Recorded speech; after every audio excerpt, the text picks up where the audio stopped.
All right, so this is how I set up my MSI Afterburner to monitor different performance numbers and aspects of my computer, especially as I'm playing games.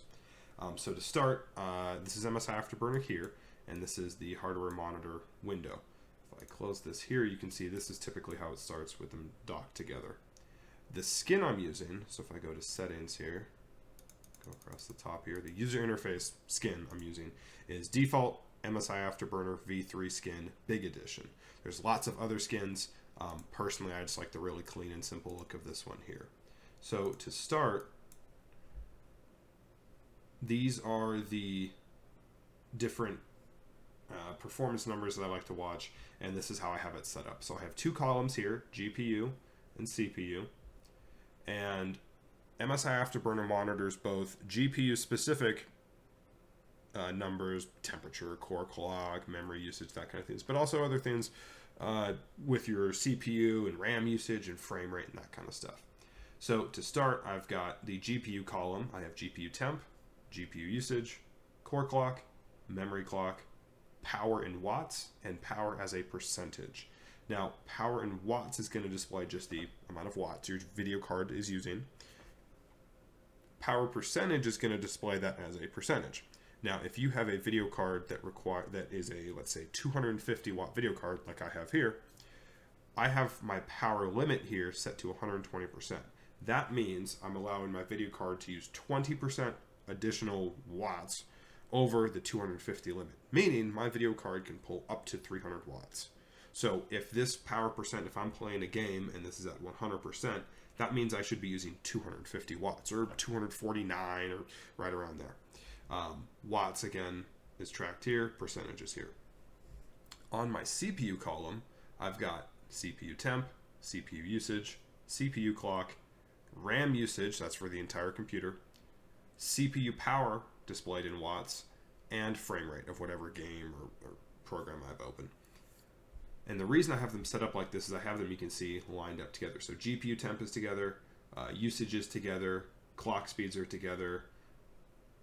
There's two different clocks, memory and core clock, so those don't line up perfect. So I have RAM usage here, power for my GPU in watts, power for my CPU in watts, power percentage, and frame rate.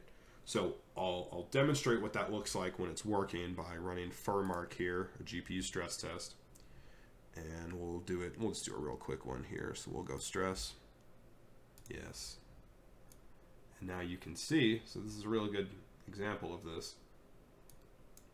I have GPU usage is now bouncing around near 100, which I expect. Power percent is right around, is basically hitting 120 and going under, which again I expected to happen. Power and wattage dancing around. You can see these correspond directly together. So when I hit 120, I'm hit 300 watts. And interestingly, I actually hit 309 on max right there on my GPU. CPU is barely working. I'm bouncing around 10% here. RAM usage went up a little bit to about a little over 7 gigabytes. And this is frame rate. So what I'll do to kind of simulate a full load is use CPU-Z here and do a quick little stress test. So now you can see immediately my CPU temp goes quite high. Wow, that is getting hot. And my fans are now kicking on, and they're going to get quite loud here, and I should see that temperature start to fall. I've got a 280 millimeter air cooler. It's actually staying hotter than I expected. We'll keep an eye on that. I'm actually going to stop that for now. You can see how quickly that drops. Anyways, you can see while I was running that, CPU usage was at 100%, RAM usage stayed about the same, wattage was going up, all that kind of stuff. So as I'm playing a game, I'll typically have this up on the other screen and kind of keep an eye on things. I really only watch it if I'm playing a game for the first time or if I'm experiencing issues. So let's go ahead and... So you can see GPU under load, 64 degrees Celsius is pretty typical for my computer. I'm actually surprised I was hitting temps that high on my CPU. I've done this test before, and typically in game, if my processor's working hard, I'm around 65, maybe 70 degrees Celsius on the high end. These fans do get pretty loud at full tilt. Actually, let's try benching it and see what we get.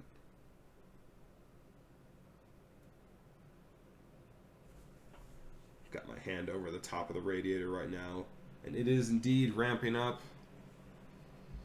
Oh, that finished pretty quick. Okay. But anyways, that's how I have my Afterburner set up, and now I'll show you how to set that up. So we're going to go back to settings here. We're going to go to monitoring, and this is the monitoring window here. Now, hardware polling period is basically how fast this refreshes.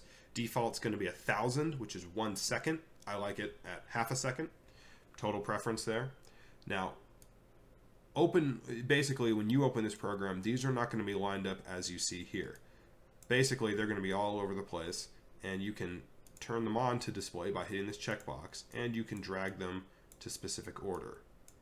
So the order I use is, it reads top to bottom here is left to right, displayed between the two columns right here, graph columns 2. And I have in order GPU temp, CPU temp, GPU usage, CPU usage, core clock, CPU clock, memory clock, RAM usage, power, CPU power, power percent, and frame rate. So for example, if I wanted memory usage here, I don't use this, but if I wanted it to be in a specific order, I would click the checkbox and then drag it to the order that I want it to be in. I'm going to go ahead and pull that out and turn it off. But that's how you order it. So you'll have, these are displayed throughout this whole list. My list has been reordered since I've done this, but you can drag them into this order here, make sure they're all checked, and hit apply. I don't have any other settings changed on here. Again, I have hardware polling period at 500. That's preference. That's half a second that it takes for this to refresh. And I've got graph columns set to 2. So those are the only settings I really worked with. You can see I have some overclock settings here. That's a whole different discussion. But yeah, that's how I use MSI Afterburner to monitor my computer basically. And one last thing I'll show you is something that I like to use to troubleshoot. There is a, where is it? Here we go.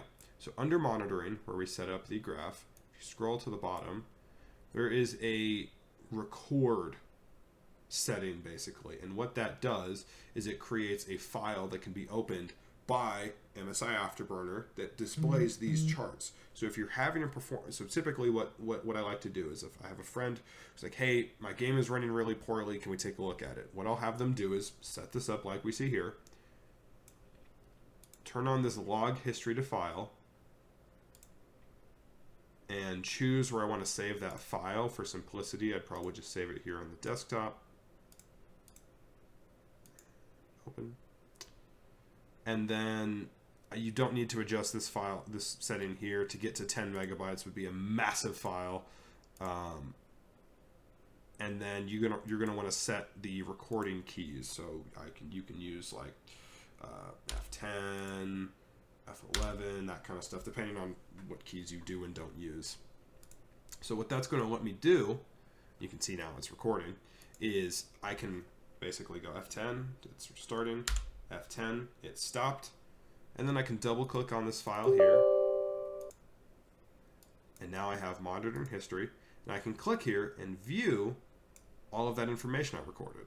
So let's say, hey, I'm having my game's running really poorly, I'm getting really choppy FPS. I'll have someone set this up, start recording, play the game, do this and that. Like I'll run my little stress test here again.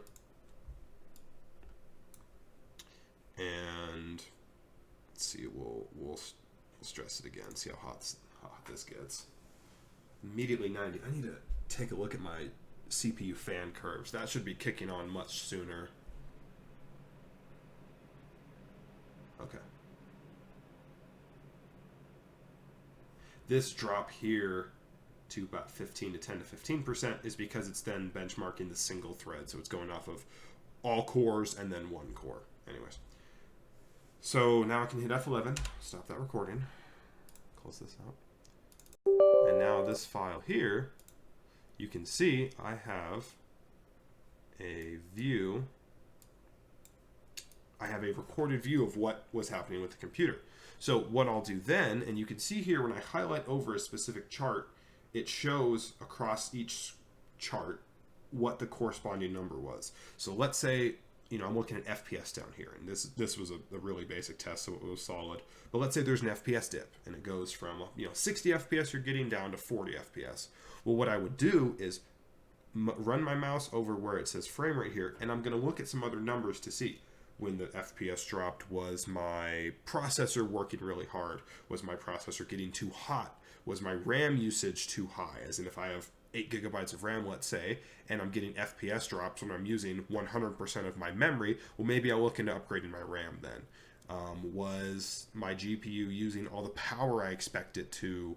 How's my GPU temperature? That kind of thing. So you can highlight over where your FPS drops are and see what else was going on with the computer in the background when it was happening.